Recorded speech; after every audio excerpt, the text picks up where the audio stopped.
Greg Garza hanging out. Good morning. How you doing?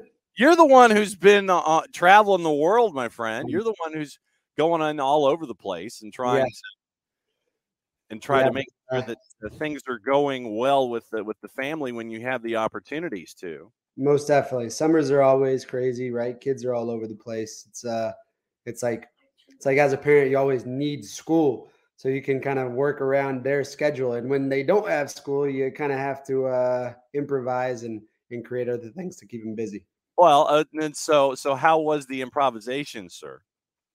It was great. It was great. Got to see some family. Saw my parents in the third hottest place in the world right now in Dallas. Ours? Yeah, I know, right? I can't believe how hot it is there. It's unbelievable. But yeah, besides that, just seeing family, kids being able to travel, and enjoy time off. That's what it's all about. It's just like I speak to kids, right? It's like when you have time off, decompress, get away from the game. I give a lot of kudos and a lot of congratulations to a lot of kids who do 1,000 different soccer camps and are training every single day. But all the kids that I do speak to, I always tell them, look, even for my own kids, even for myself, the last thing that I wanted to see in front of my face after finishing a season was a ball. Mm-hmm. I didn't want to see a ball for 2 to 3 weeks because you gotta get away from the game sometimes. Sometimes a little bit too much of it can be overkill. When it comes to, I guess, this generation of mentees, is it easier for them or more difficult for them to unplug and do other things, considering peer pressure and considering self pressure and all those kinds of things? From your observations with your mentees, whether they're your mentees and parkies at BG or not, is it easier for this generation to unplug and go do other things, or because of pressures around them, is it more difficult to unplug? I find it much more difficult. Every kid is doing something every single day, and there's a lot of credit to that because I do feel like the Kobe Bryant saying you got to work in the dark to be able to kind of see the light one day, right? But I do feel that kids have to learn to get away from the game mentally as well. It is important to do things when you are in off season that you're not able to do while you are in season. And that is spending time with parents. That is spending time with friends. That is going to the pool every single day. That is, traveling and enjoying. If you want to take a ball with you, and that was probably me as a kid, right? The decompressing times were times that I still took a ball and had some fun with it. But doing things on a competitive side, I think for me, is something that we still need to try and teach these kids. And I don't even think it comes from peer pressure. I think it comes from, like we say, when we're in an organized environment and a professional environment, it comes from the guys upstairs. Mm-hmm. And I think for the kids, it comes from the guys upstairs as their parents. Their parents tell them that they need to be better for next season. They need to do this for next season. And that's why I always say something that I cannot teach and something that I feel parents need to let be. We can always give tips and guides, but and guide kids, but let them figure out that internal drive and that internal motivation. Let them understand the value of that, and that is if they have time to rest and kind of decompress within the summer, great.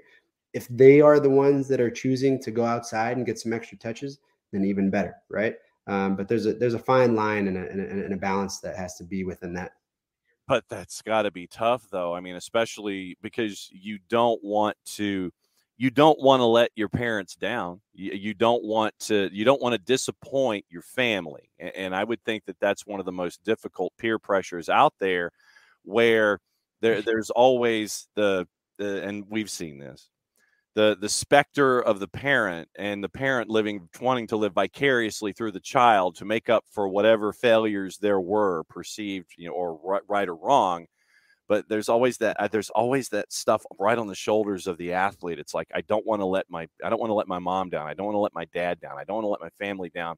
And all of that pressure that's coming from behind that seems to be tougher these days. Most definitely. Yeah. It's, I always tell parents, you just they will figure it out. The kids are the most resilient being on earth. I don't think there is any more resilient being rather than a kid. A kid can get through anything, and they're more resilient than adults.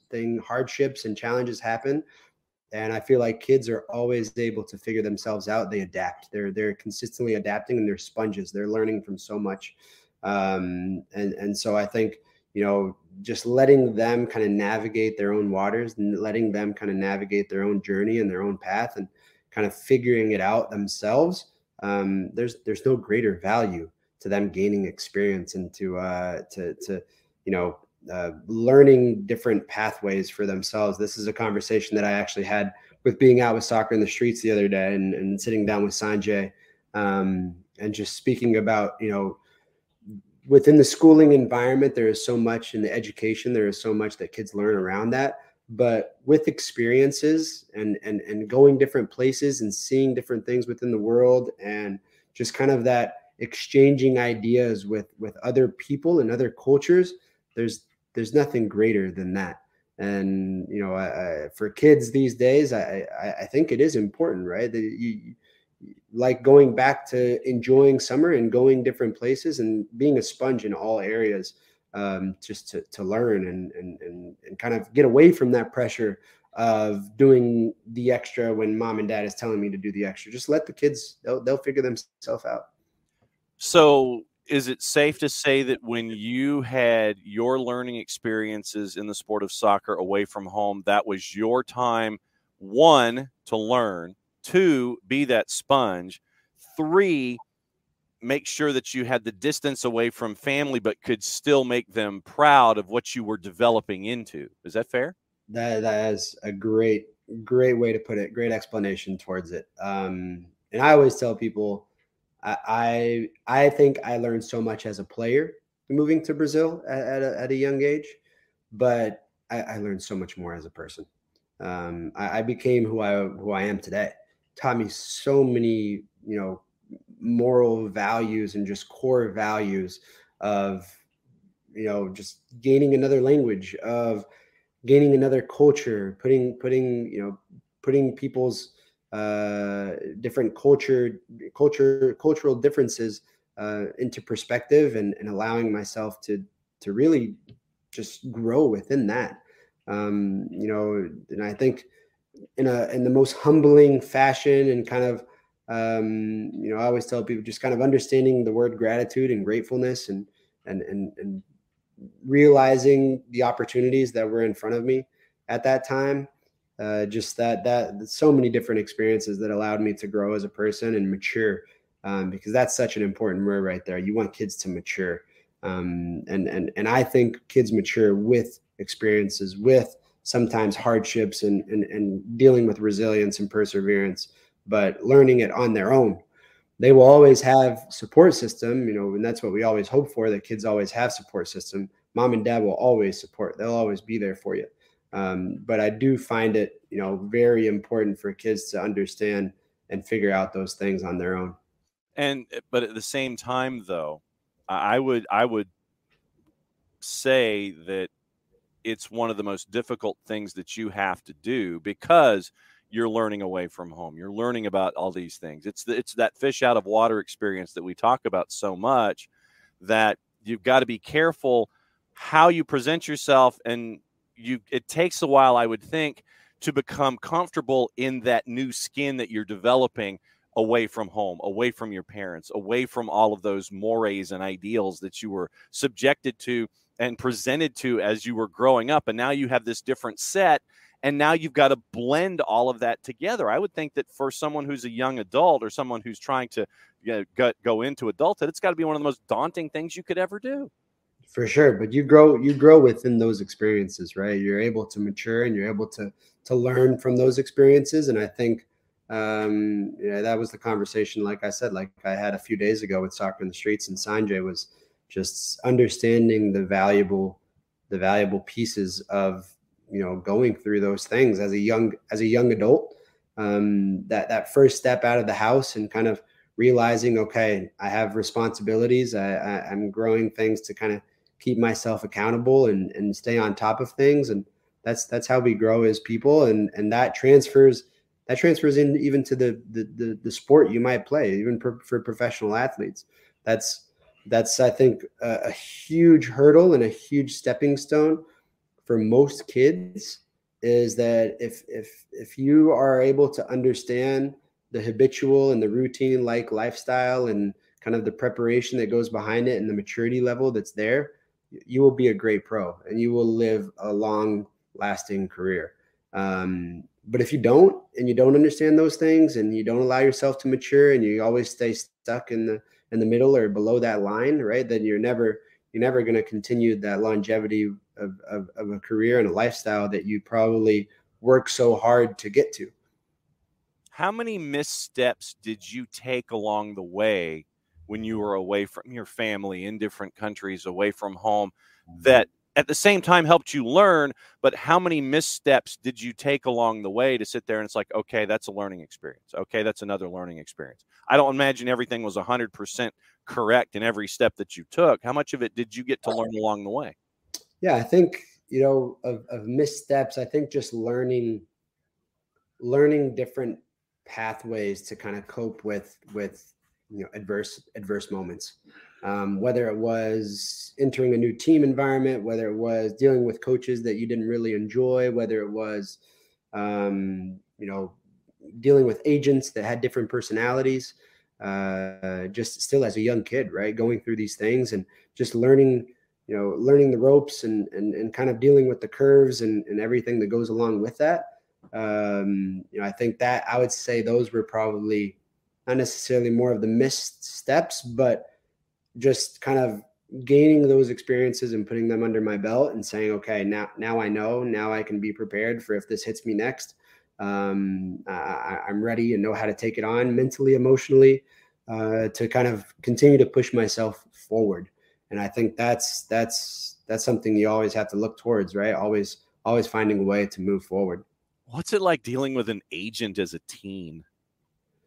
Very difficult, very difficult. And that's something that is something that I always tell kids, to realize. And I just had this conversation with a young man who is 16 and has just signed a professional contract, a few weeks ago. And my conversation to him was, look, it almost sounded as if he had fear in his voice to ask his agent something.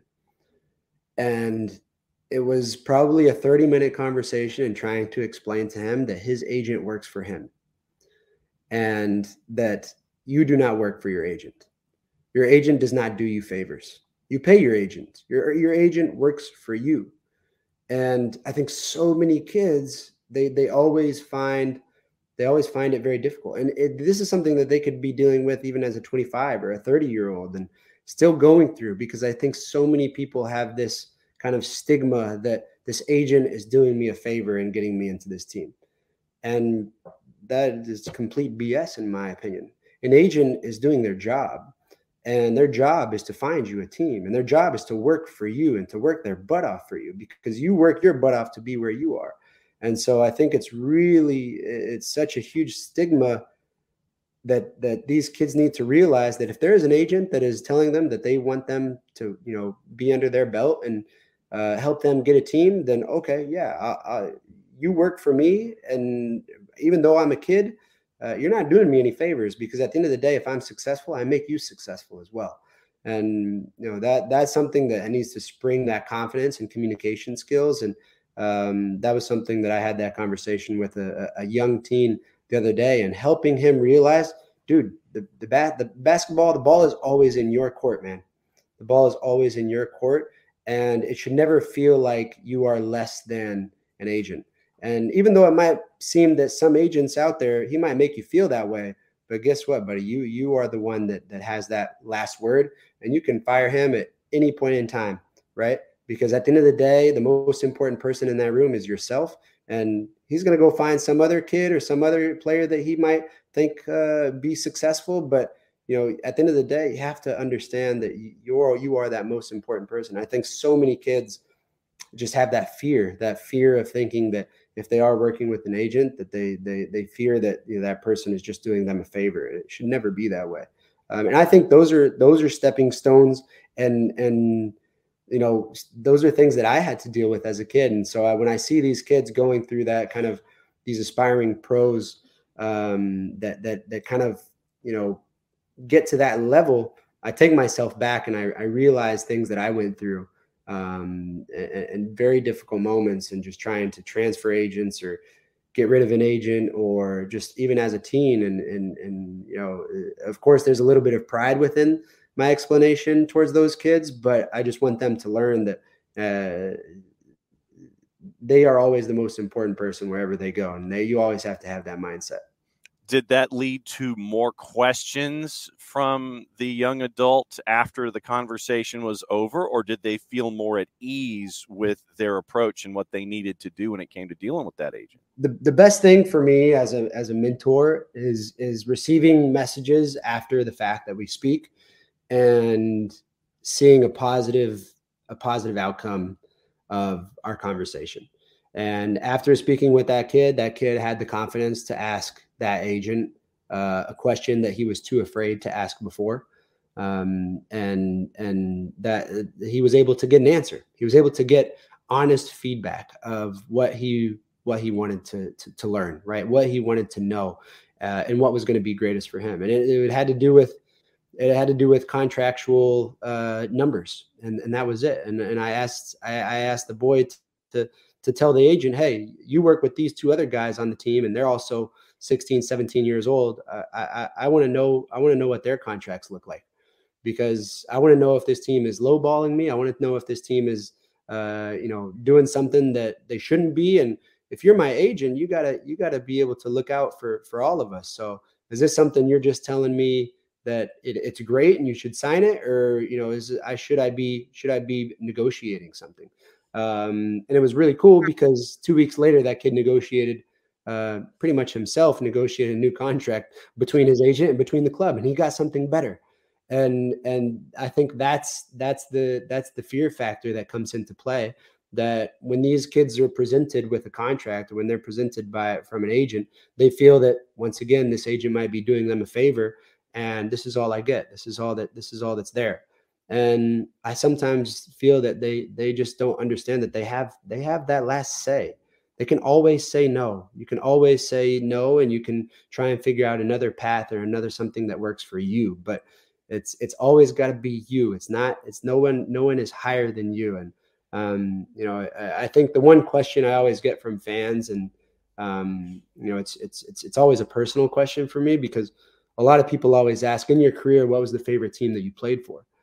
And I always tell people, I have no favorite team, because essentially I wanted to play for Real Madrid, right? But I didn't get to play for Real Madrid. So every team that I played for was my favorite team, because my ultimate dream was to play soccer professionally. And I didn't care what team I played for, because I knew I was going to give it my absolute all. I was going to bleed. I was going to, whatever I needed to do, sweat, cry, do everything, sweat out of that shirt for every single team that I played for, because it didn't matter to me what team I played for. And so, ultimately I was living my dream through that team. And I think that's another thing that sometimes it's hard for fans to understand, is that, there is no more important thing than that particular player within an organization. And as a player, you always have to think that way. And sometimes it's, sometimes you have to live with the stigma of saying, okay, I was able to be more successful with this team. It's got to be my favorite. And I mean, unfortunately, I still think it doesn't work that way, because you're always looking for success individually, collectively, everywhere you go. Even sometimes you don't find it. But I have no favorite team, right? I love every single team, bits and pieces, different ways. And I will have different feelings, right, for different teams. But my ultimate goal when I was a 4-year-old kid was to become a professional soccer player, and I was able to live that dream. So everywhere I played was always my favorite, no matter what level.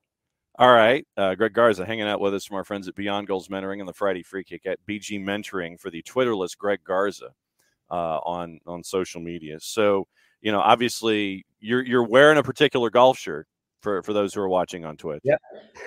So when it comes to that particular franchise and the time that you've got to spend here in this city after your playing days are over, what is it that you put in the Greg Garza book of soccer about Atlanta United? What was special about that time here with them? Yeah, that time, I mean, even this is where I ended up, right? So I think that says a lot about the passion and the desire and love I have of the city, and kind of more so, I think for me, one thing that always stands out to me is just the community involved.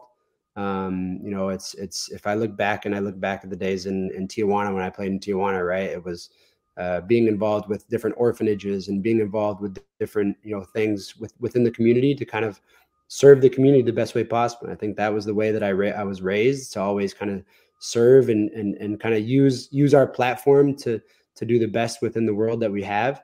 And within Atlanta, I feel like that successful team was successful because of how big of a role we all played within the community. And, and this is being very honest, I don't think Atlanta United has had a team since that, after that special team won a championship. They haven't had a team since that has been so involved in the community. And every single player, I can just recall us doing volunteer work or doing all of these different appearances, or it was like a weekly, bi-weekly, bi-monthly thing of just always doing something, whether it was with the Humane Society, whether it was with, soccer in the streets or boys and girls clubs, and just so many different ways that all of us played such a huge role. And now Parky and I get to continue that within what we do. But I think that for me is what, kind of showed the most within this city, more than any other city that I've been in.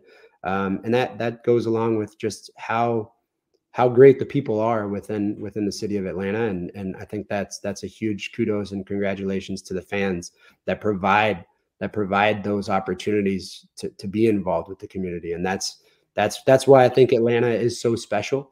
That's why I think that team was so special, because each and every one of those guys, there was a special bond that we all had with the fans. There was a special bond that we all had within the community that we served. And I don't think we have that again, right? And maybe one day we will. As a fan now, I can say that. But once we have that again, I guarantee you there will be another star on that crest. So and that's why those teams are successful. That's why I think championship teams are successful, because it's all around, right? It's all around success in every single piece of the organization. It's not just within the locker room. It's all around. It's it's something that has to be perfectly aligned. Do mentees understand the idea of being a part of the community, giving back, finding causes that mean things to them? Do they get that? That's something that we love to teach, especially kids who have the chance to become professionals. I think in anything that you do, you should always find ways to be involved, because you're always given that platform. You can always give back in whatever way it may be. For me, I've always loved kids, whether it was working with the unified team in the Special Olympics, because it just takes me back to being you and I have talked about it before, being a pal in 8th grade, where I followed around special kids every Friday as an 8th grader and helped them get through their day. And that was something that I carried along with me for the rest of my life. And I think having those experiences as a young adult, and figuring out, wow, you're helping someone. And you and I have talked about that before, of just, when you help someone, it sparks happiness inside of you. It does. When you help someone or something, whether it be a pet or whether it be a dog or a cat or any animal, when you help that specific thing, it makes you feel good inside. And I think that's always a good way to live by. And putting a smile on somebody else's face always essentially puts a smile on your face. So that's kind of my way of thinking, and it's what I try to instill in a lot of these kids, right? Is that you can be a great player, you can. But guess what? There's a lot of great players out there, and I think that personality and that character role and piece and worth is so much more valuable than anything else. All right. So since you mentioned it, since you mentioned great player, We haven't had the chance to talk since all of this idea about this messy dude. I don't know if you've ever heard of him. Showing up in Miami, being a part of things. Tata now is part of the project of getting Inter Miami out of last place in the East. What do you think about the return of Tata, Messi, probably Busquets? Everybody throwing a lot of names: Luis Suarez, Di I know. Maria. Everybody short of Ronaldinho and Roberto Carlos has been linked to Inter Miami now. What do you think about all that? Oh man, my kids were just at the Orlando charity match watching like Vini Jr., Cafu, Roberto Carlos, and all those guys, Ronaldinho, and my kids were actually ticked off because the game got cut off short like 50 minutes because people rushed the field over and over, and so the security completely stopped the game. And I'm just thinking to myself, that's the Orlando stadium. I don't know if you guys have been to the Inter Miami stadium, but it is just bleachers. It's just bleachers. Yeah. So I don't know how they are going to contain and keep control of all of this star power that they have, and security wise. I think my personal opinion on it is that I believe it is so great for the business of this league. I think it's going to be great. The business side of it, I just don't know what it's going to do for the soccer side of it. Do I think Inter Miami will be successful with those guys? I'm going to give you my answer is going to be no. You're going to run through that midfield all day long, man. That back line's going to get tested all day. I just don't think so. I think other teams have tried it before, where you bring Pirlo and you bring Lampard and you bring David Villa. I mean, David Villa was a different guy because he was unbelievable. That guy was a workhorse and just understood the league. But it's not going to be a walk in the park. It's not going to be. This league has continuously proven to be a big dog factor that when you come, you're not always going to be successful. And Messi is my absolute top favorite player, but I think Messi is at that point of his life and his career that he needs nothing else. He's going to decide which game he wants and wants not to play. If you have your tickets for the Inter Miami and Atlanta game, if I were you, I would sell them, because I think he's going to see it's turf and he's not going to play. And so that's just my personal opinion, right? I think those are things that we're going to have to deal with him being in the league. But, it's just that I always tell all my friends that have tickets for that game, I said, dude, you should sell them for $600, $1,000 while they're there. Yeah. Right. But we'll see what happens. Maybe Messi will prove me wrong. All right. What's the latest with Beyond Goals before we let you go? All good, man. We continuously grinding, continuously working along and creating relationships with different people. That announcement I can finally make because we have broken ground. Yes.